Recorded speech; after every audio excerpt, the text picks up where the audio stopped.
Hi everyone, welcome to another episode of Get Jashed. I am your host, Jasch. And if you are watching this on YouTube, you can see me. We're going to watch this plant behind me and just see if this dramatic bitch, comes back to life over the course of this conversation, because I just watered her. I think that's what's going to happen. But if you're listening, welcome anyway, obviously. I wanted to release an episode ahead of, well, we're already kind of in the holidays, aren't we? But ahead of maybe the busier part of the holidays, to kind of just get a bit real about it. Because the holidays, whether you celebrate Christmas or Hanukkah or something else, the holidays can be fraught with many a feeling.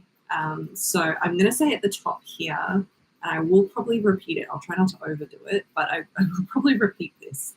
I can't speak to every scenario in this episode. So I'm going to try and just pick a few that help give you an example of how you can set boundaries for your own well-being and how you can practice mindfulness things in the moment or in the lead up or in the aftermath to help support you. A bit of sourdough on my... We're coming here with all the things today. So I obviously can't speak to every example or every scenario that might happen or might be in existence for you all out there. I will try to acknowledge what I can, but I just want to be able to talk about it clearly and properly. I needed to sort of pick just a few examples, and hopefully you can take something from that with you into your own practice of whatever that is. So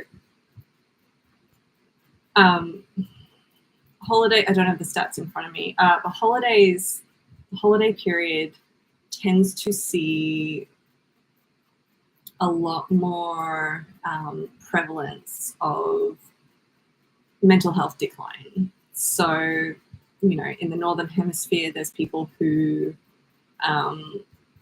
are affected by seasonal affective disorder already because they're getting less sunlight, maybe it's snowing, anything like that. But the holidays, regardless of where you live, can be a time where you might feel lonely.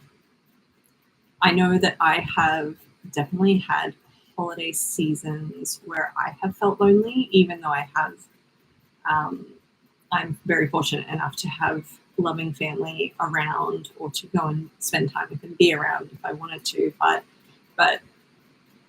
there's something about the end of the year that can bring up some of those feelings of loneliness, or in reflection, maybe not really feeling like you are where you wanted to be by this stage in the year.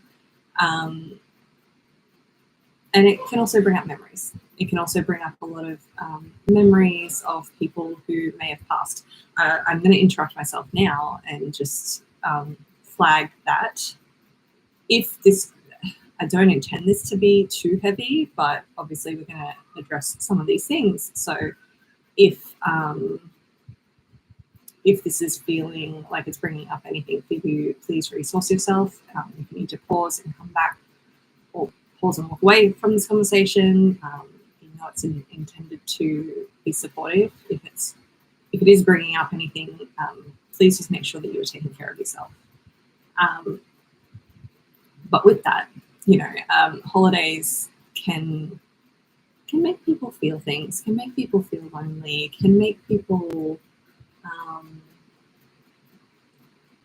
feel the lack, of what they miss, of what they wish they had and they don't, or what they used to have and they no longer have. I know of examples who are split, so one parent might have the kids for Christmas, for example, and the other parent has to then navigate what that looks like. for themselves without having the kids around. That's something that I know a lot of people experience and can feel challenging. I was having conversations with a group of people this morning about veterans and how like a lot of the veterans that visit their club are very feeling lonely because they're just spending the time reflecting on all the people that aren't here anymore. These are very specific examples, but we know that that this can come up. So that's why I wanted to go into the mindfulness conversation part about it, because these are just going to be suggestions, but it's about finding things that you can do for yourself to help support yourself. And with that, I wanted to go into the boundaries conversation and the mindfulness conversation part as well, because we also know that as much as we might love our families, it can be a whole experience going back home or going to spend time away from our family of origin as an adult, when we have not spent time with them as an adult as much. So excuse me one moment.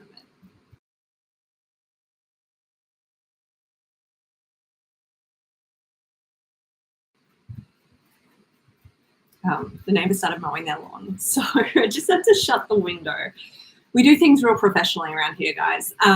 But yeah, we know that even if we deeply love our family, there can be a challenge sometimes of all of the adult personalities fitting back together under the same roof. So while it can be a lovely experience, it can also bring up a lot of things. And I'm not able to solve any family woes you might have. But that's where the boundaries conversation is going to come in, and also the mindfulness aspect too. So we might talk about boundaries first, because then we can kind of get that out of the way and talk about mindfulness for whichever way you might be feeling, because some of those are going to cross over. But with boundaries, one of the best ways I've had boundaries described to me as is you're letting other people know how to be successful in relationship with you. I have noticed that a lot of people have a bit of an aversion to the word boundaries, because they feel like it's about pushing people away or keeping people out, or like being the bad guy or being mean, and that's not the case at all. Boundaries are really just taking care of your energy and taking care of what it is that you need in order to be there and to be present and to show up and to contribute. So it's not so much about putting a big barrier around you to keep other people out. What it is taking care of your space physically and energetically and emotionally and mentally, right? So it's a very literal thing, but also a very theoretical thing of this is my mental space, or this is my mental capacity, or this is my emotional capacity here. And it's taking care of your energy so that when you do show up, you can show up and you can enjoy the time together and you can be present with your people.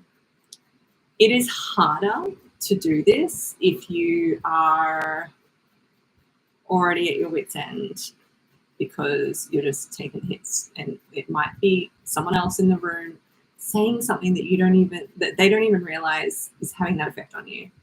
But it is, because we're human and you're just taking the hits, but you're spending a lot of mental energy and capacity on navigating that and handling that. So it means that you're able to show up less. So We like boundaries as a way of helping us to connect to our people more meaningfully. Boundaries aren't a way to, let me rephrase this. Boundaries should not be used as a manipulation tactic. So if it's about, what's a Christmas example? Or whatever you celebrate. I celebrate Christmas, so I have those lived examples. I'm not sure exactly the context of how those other examples will play out, but I feel like this one might play out, like will probably be a bit more universal. The example of everyone's come over for a meal, and if you try to throw, or if someone tries to throw their quote boundary at, you know, someone who's said, hey, can you help clean up? They're like, no, how dare you ask me that? And this is my boundary. And then starts treating people like shit because of it. That's going to be a no. That's going to be a manipulation tactic, right? Or trying to, like, if it's anything that puts down someone else or belittles someone else, or treats someone else poorly. And by poorly, I don't mean by asking them not to make that joke that they're making, for example.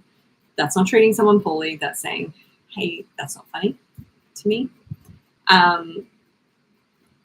But if it's about that, then it's manipulation. If it's about control or coercive control, or trying to manipulate a situation, then that is not a boundary. That's just straight up manipulation. A boundary is about yourself and not so much about other people. It can be about other people's behavior, but what you are doing is inviting them to choose. You're not forcing them to. I hate using this example, but I've got to because it keeps popping up into my mind. An example of control that is not a boundary but control. A celebrity in the last couple of years, it came out that he had sent his then girlfriend messages, his girlfriend who was a professional athlete, a professional surfer. He had sent messages saying, I'm not comfortable with you posting bikini pictures or being in photos with these guys that you surf with. There's an element of, and he said that's a boundary for me, which can be true, but there's also an element of control because it's controlling who the other person is and is based on what she does for a living and trying to control how she expresses herself in her work, in her field as an athlete. So there is an element of control there, and instead of reflecting on, oh, why does this make me feel insecure, he went straight to, you have to change your behavior. That is an example of where it is more into control. But an example that might happen around the table with family over the holidays is someone commenting on your weight, for example. Who's triggered already? Someone commenting on your weight, for example, or forcing you to stay at the table and keep eating when you are not hungry anymore, or when you're not physically comfortable anymore sitting in that position, or you are ADHD and you need to move. You just need to fucking move. Or someone forcing you to drink or trying to force you to drink. You know, those are examples of where you can set a boundary because that person is trying to control your behavior. So you can say,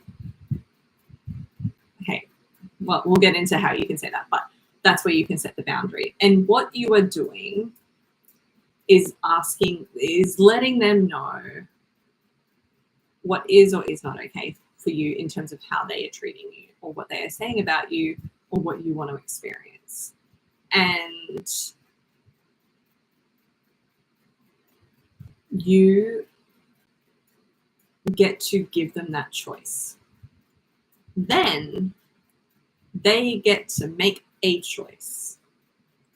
They may not want to make the choice that you want them to, but remember, we can't control people, and this is a really important distinction. We probably need more time to really go into this properly, so there's going to be nuances here already in what I've said, but this is a really important distinction of we cannot control what other people do when we set a boundary, in the sense of obviously with illegal things, there is a pathway you can take regarding that. But we cannot control what other people do when we set a boundary. We can't control their behavior, but we can decide if we are willing to stay in that environment if they continue the behavior. And what does that mean? Like, oh no, does that mean I'm causing a scene and leaving the Christmas Day function or event or lunchtime, whatever, barbecue? Maybe. I'm not trying to incite family discord here, but this is how we can approach it. So if someone is making a comment about your weight, or if someone who, while you're there, is trying to force you to keep eating or keep drinking and just not taking no for an answer, you can set that boundary and say, I would really like you to stop. Like, you are asking them to. So you're not trying to control their behavior, but you're saying, it makes me feel uncomfortable when you keep doing this. And then you need to hold that boundary. So if they keep doing it, you need to decide what you will do if, in that case, what you are willing to do. And this is why it's easy to consider it beforehand, because it's going to be real challenging in the moment, because you're already going to be all activated. So and this is very rough advice, very loose advice, but you can ask them to stop. You can say, I'm not interested in sitting here and having comments made about my weight. I didn't come here today for that, so please stop. And then see what happens. Some people feel like, please don't comment about my body, or please let me choose when to stop eating because I am very full, or I'm not drinking, I don't want to. Some people will react. So this is why I say I'm not telling you to do this, because it depends on your environment. So if it feels unsafe for you to, I hope you have a safe place you can go to. But I just needed to flag that you need to determine in a very literal way, are you safe enough? Like, is this going to put you in a space of non-safeness? That's very good. In an unsafe environment. So this is assuming that it's not necessarily going to be literally unsafe,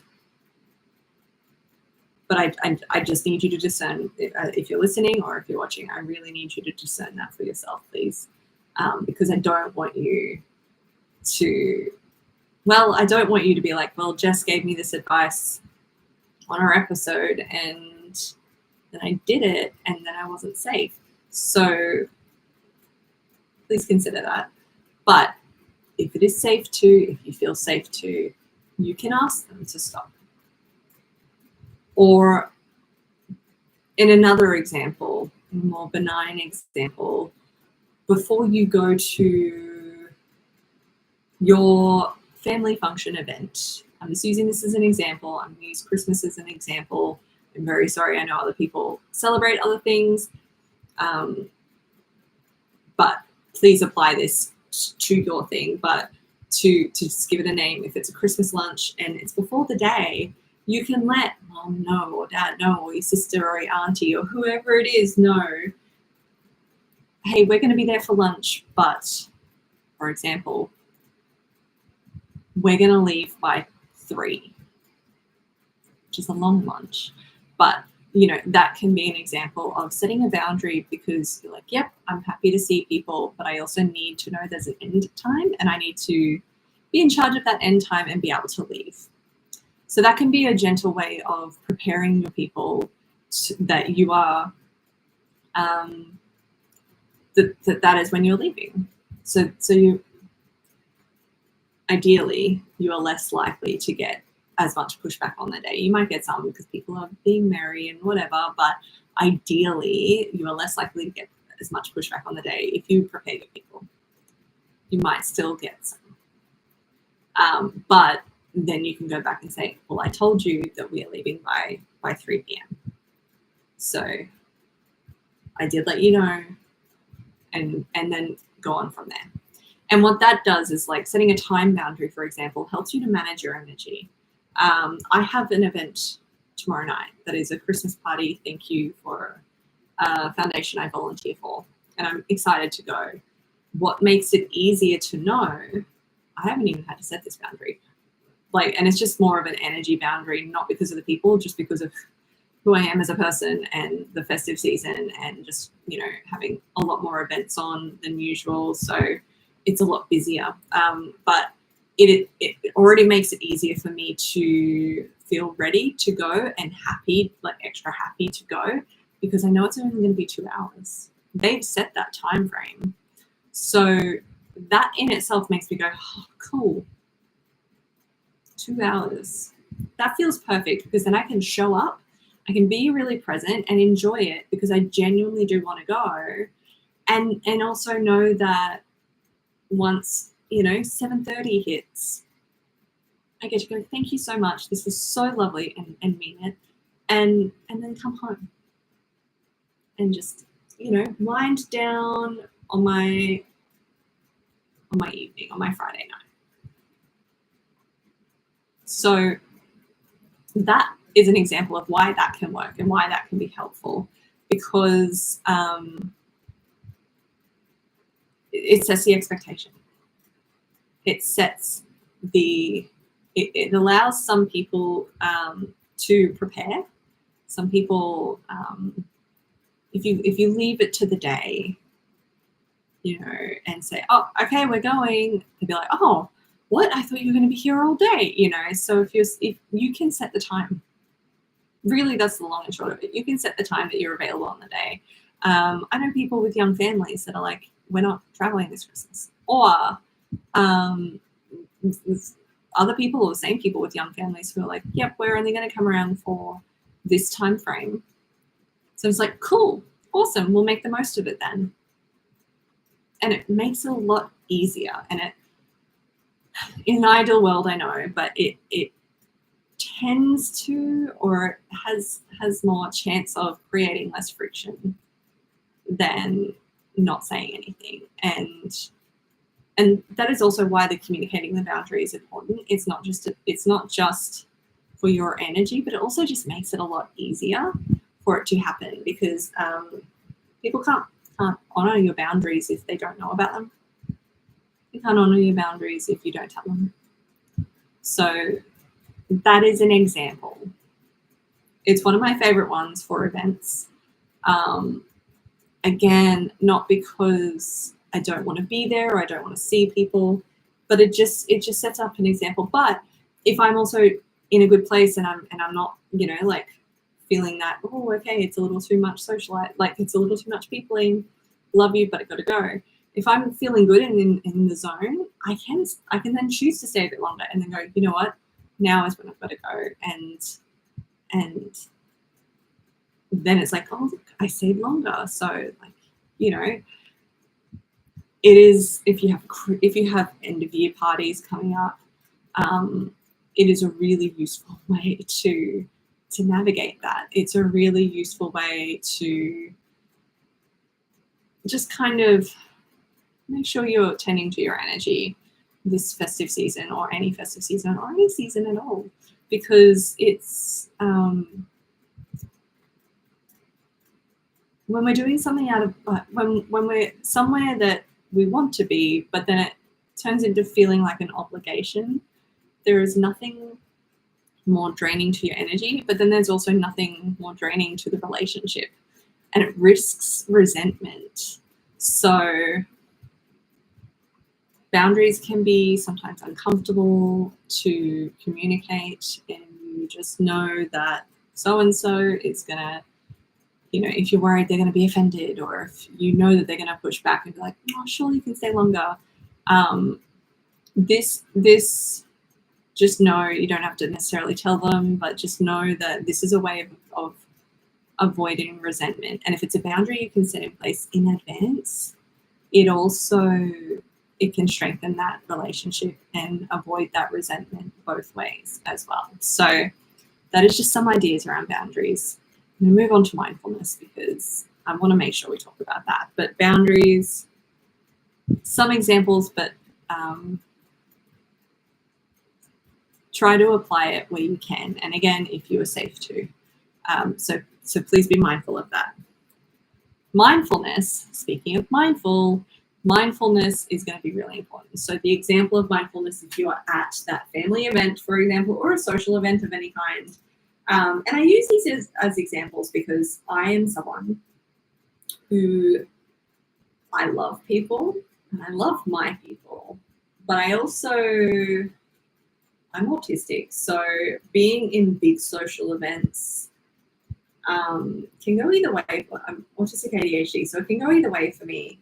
But generally, there tends to be an element of overstimulation. So I need I need space, or I need to employ measures. So if this is not you, then good on you. But I'm very happy for you. But keep listening, because it might be someone you know. So then you can kind of recognize when that's happening and just sort of give them space to do their thing. If you're at an event, be it an end of year event of some form, a holiday event of some form, if you start to feel, what's some examples? If you start to feel overwhelmed, let me be a bit more specific. Before you start to feel overwhelmed, it can be helpful to use mindful breathing. And that is, I say this as an example because there's a lot of research behind it, but I also say it as an example because it's a subtle thing you can do. So you can do it in public, you can do it socially, and we all breathe. So it's, I'm not talking about doing anything fancy with your breath. We all breathe. So it's something that's subtle that you can utilize to help you. So mindful breathing or conscious breathing is really it's a diaphragmatic breath. So you're breathing in towards the bottom of your lungs so that your diaphragm gets pressed down. And then it's a long exhale. So you're either doing it in balanced breath, so an equal length on the in as there is on the out, or a longer exhale, a longer out breath. If you're doing a longer in breath, it tends to be more activating. So a longer out breath, or at least an equal breath. That diaphragmatic breath, if you're breathing into your chest, it's not diaphragmatic. If your chest is moving more than your belly, then it's not diaphragmatic. It takes practice. So practice before you need it. But that diaphragmatic breath, and this is also a really useful tool to use in the instances of those who feel lonely, or who are feeling something, whether you're with people or not with people this year, whether you are feeling something, it is a really useful tool to use just to help ground you. So you want to try and breathe in deeper, not to the point where that anxiety catches or that feeling of catches, but just practice breathing in deeper and a long exhale. And you can do that in any scenario that you're in, around the water cooler, around the bar, around the table, the barbecue, or at home alone, whatever it is. You can do this kind of breathing just to help you bring yourself back to the present. So that is going to be really key, just to help you be in this space of presence. Not the Santa presents kind, but presents. So mindful breathing is really, really useful when you're feeling overwhelmed. Anchoring in, so squeezing arms and legs, can be really useful as well. That is really useful.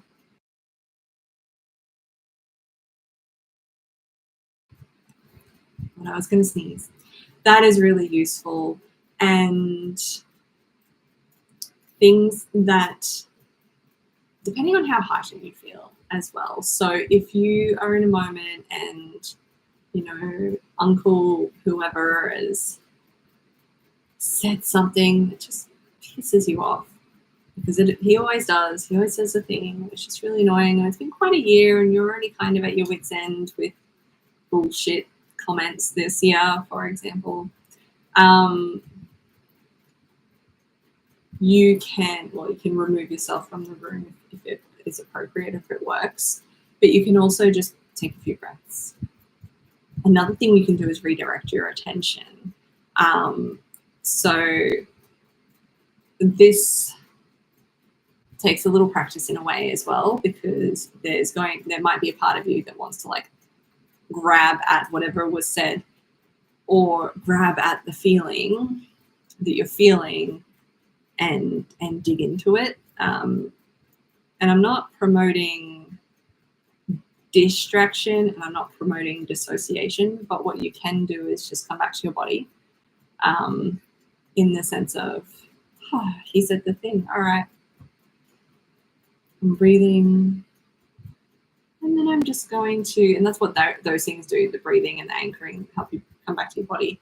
You can change your attention to noticing anything with any of your senses. So if you have all 5 senses available to you, it's like, what can I feel right now?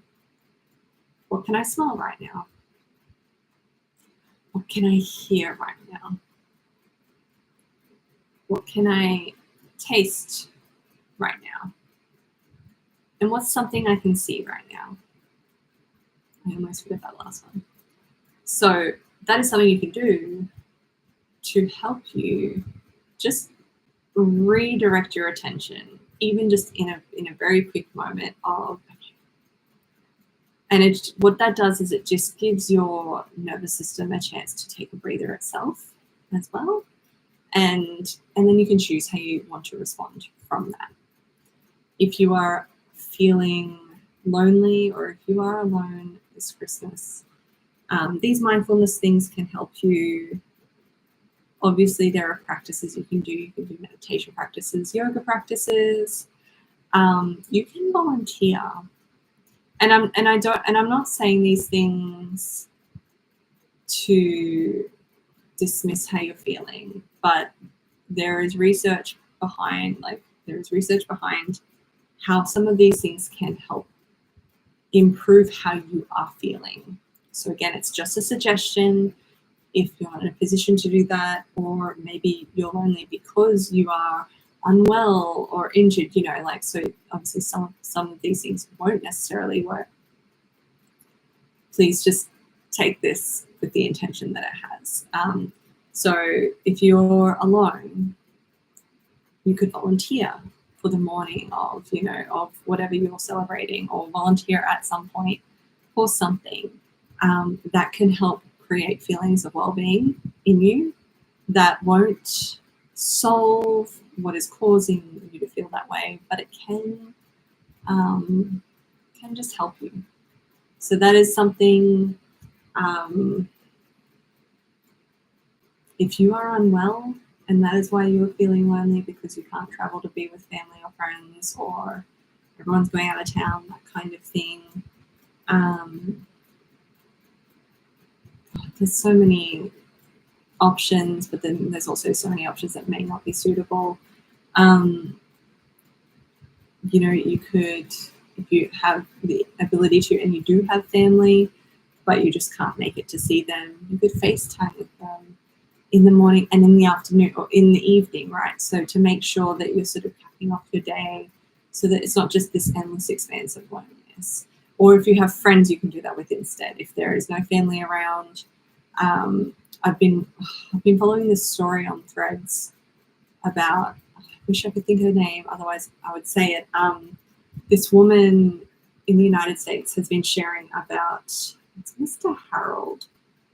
I know that he's her neighbor who asked for some help because he was having a medical episode, and now they're in the same apartment building, and with his permission, she's been sharing this, and now he's got this community because he was very alone, and he's now got this community of someone very physically nearby who is helping him and supporting him. But also, it's been really beautiful to read his reactions to everyone following this whole Threads journey on like see his reactions to that, and everyone supporting him from afar as well. So there are more than one way. There is more than one way to connect and to feel connection. And I know that it can be really challenging in any kind of scenario or circumstance. Like I've had Christmases where I've been around family and I've loved that, but I've also felt a certain way, because of the whole end of year, like for a cocktail of reasons. So just finding ways that you can feel connected, if not with others, with yourself. How can you, I like the idea of ritualizing things as well. So, how can you make a ritual and do something special, even if it's, due to budget? How can you still do something for yourself in the day or in over the period of time that can help support you? And do this also even if you are going to see people, or because this is also going to help you. How can you ritualize something that helps you feel connected and enjoying things? This is one of my favorite times of year because I tend to have the time off the doing, and a lot of that reason is because a lot of my clients have the time off, so it's not like they are wanting to do work either. So it's it's intentional, but then it's also by default. But I have the time off to kind of just go, how do I want to spend my time today? So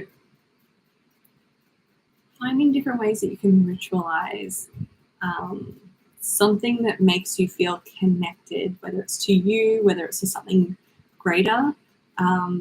There is a well-being concept that speaks to that being a key need for humans, of feeling connected to something greater than ourselves. It is probably a reason why people go to church or temple.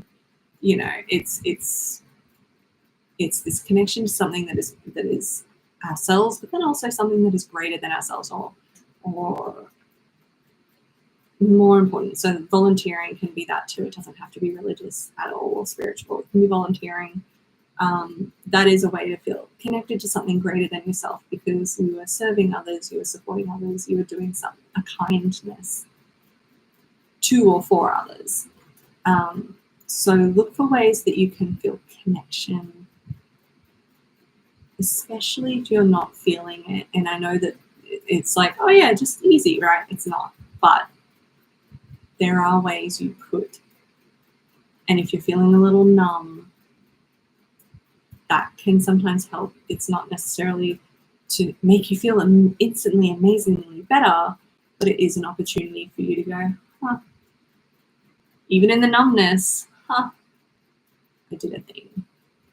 Cool. Because then you'll reflect back on it and go, yeah, that is how I spent that festive, that holiday. Okay, cool.